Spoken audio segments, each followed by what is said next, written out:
Hello my dear friends, welcome back once again. आज हमारे साथ एक बहुत ही स्पेशल गेस्ट है सपना कुमावत, जिन्होंने सीएसआर नेट क्वालिफाई किया है 2025 में। सपना, आपका बहुत बहुत स्वागत है।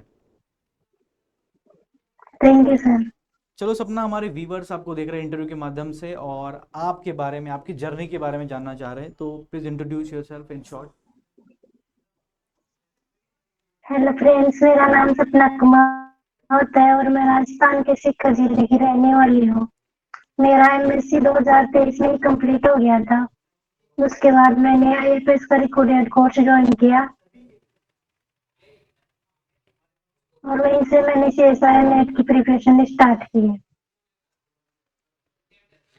ऑलराइट, सो हमारे व्यूवर्स को बताया आपने, आप नेट की तैयारी कब स्टार्ट की, किस तरीके से आपने प्रिपरेशन प्लान किया और ओवरऑल प्रिपरेशन कैसा रहा, इसके बारे में बताइए हमें।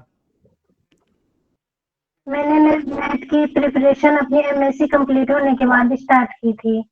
उससे पहले मैं मेरा बिल्कुल बेसिक भी क्लियर नहीं था।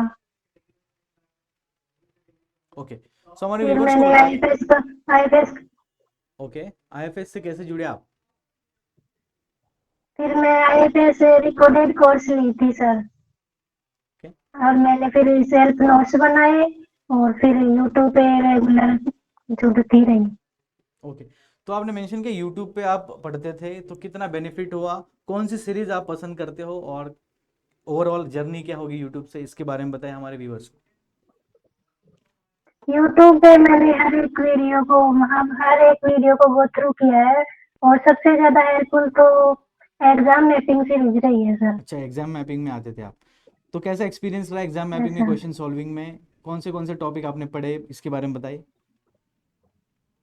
मैंने ओवरऑल हर टॉपिक क्लियर किए थे, जैसे लीनियर एब्स्ट्रैक्ट, कॉम्प्लेक्स, अप्लाइड, हर एक टॉपिक को किया था सर। ओके, सो आपकी प्रिपरेशन की जर्नी में आपने बहुत सारे टॉपिक पढ़े, real analysis, abstract algebra, ring theory, PD. तो हमें बताइए कौन सा सब्जेक्ट ऐसा है जो आपके लिए चैलेंजिंग रहा, उसको पढ़ने के लिए ज़्यादा समय आपको लगा, ऐसा कोई टफ टॉपिक रहा?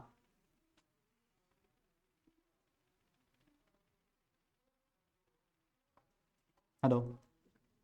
अरे यस, तो आपने प्रिपरेशन जर्नी में बहुत सारे टॉपिक पढ़े, ऐसा कोई टॉपिक आपके लिए रहा जो चैलेंजिंग था, डिफिकल्ट था पढ़ने में, समय ज़्यादा लगा, तो कैसे आपने टैकल किया उसको, इसके बारे में बताइए ज़रा।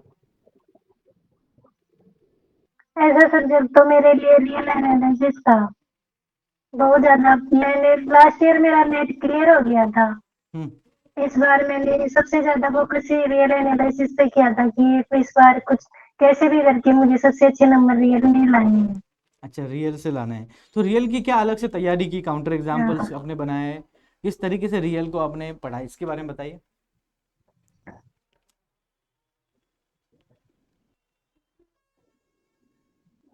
मैं प्रैक्टिस करती रहती थी। यस, बोलिए। मैं प्रैक्टिस करती रहती थी और वहीं से काउंटर एग्जाम्पल बनाना सीखा। आपकी क्लासें लेती थी, आपने ही बताया था कि काउंटर एग्जाम्पल कैसे बनाते हैं। ऐसे एग्जाम्पल से ही हम बनाते हैं, वहीं से मैंने नोटिस किया था आपकी बात को, वैसे ही बनाया था फिर। बहुत बढ़िया।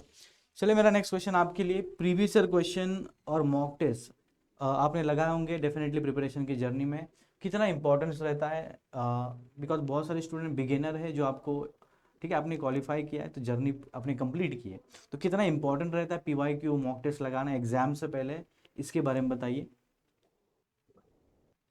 पीवाईक्यू और मॉक टेस्ट तो सर बहुत ज्यादा इम्पोर्टेंट होता है। मैंने तो बहुत ज्यादा मॉक टेस्ट लगाए थे, लास्ट ईयर 1 मंथ में तो बस मॉक टेस्ट ही देती रही थी। अच्छा, सिर्फ मॉक टेस्ट लगाए थे? यस सर, मेरा मतलब लास्ट ईयर नेट हो गया था तो इस बार बस प्रैक्टिस पर ही ध्यान था, मॉक टेस्ट लगाना, बार बार क्वेश्चन प्रैक्टिस करना, बस यही कर रही थी। Alright, so my next question for you, हमारे व्यूवर्स को बताइए, आपके प्रिपरेशन जर्नी में आपने मतलब कॉलेज भी किया होगा, और क्या क्या दिक्कतें आई प्रिपरेशन की जर्नी में और उनको कैसे रिजॉल्व किया आपने, इसके बारे में बताइए हमारे व्यूवर्स को। प्रॉब्लम तो सर, मैंने जब नेट की प्रिपरेशन स्टार्ट की तो मेरा बेसिक एकदम जीरो था। फिर मैंने धीरे धीरे अपने पहले बेसिक क्लियर किए, करते गई। फिर लाइब्रेरी ज्वाइन कर रखा था तो वहाँ लगभग 7-8 घंटे रेगुलर वहाँ पे पढ़ाई करती थी मैं। ओके, चलिए, तो आप रोल मॉडल किसे किसे मानते हो? बिकॉज जब भी हम एमएससी में पढ़ते रहते हैं, प्रोफेसर पढ़ाते हैं कॉलेजेस में, ठीक है, आपने कोचिंग में भी आईएफएस से फैकल्टी से पढ़ा होगा, तो हमें उनके जैसा बनना होता है, ठीक है, प्रोफेसर जैसा। तो क्या ऐसा कोई रोल मॉडल रहा है, ऐसा कोई प्रोफेसर रहा है जिसके जैसा आपको बनना था? सर पापा जी का ड्रीम था कि मेरे को ये क्लियर करना है। मेरी सिस्टर, बड़ी सिस्टर है, उन्होंने एएफएस से जेआरएफ क्लियर कर रखा है। मैंने उनको देखा और उन्हीं को देख के सोचा कि नहीं, मुझे भी करना है इनके जैसे ही। चलिए, तो नेट तो हो गया, एक माइलस्टोन होता है हमारे जर्नी में। आगे क्या सोचा है? What's your future plans, what's your dream? मुझे पीएचडी करना है सर, और साथ में असिस्टेंट प्रोफेसर की वैकेंसी आ रखी है राजस्थान में दिसंबर में। यस। उसकी भी साथ साथ प्रिपरेशन कर रही हूँ। चलिए, बहुत अच्छा लगा सपना आपसे बात करके। आशा करता हूँ आपके सभी सपने जो है साकार हो, and I wish you all the best for all your future journey, and thank you so much for your time. Thank you sir.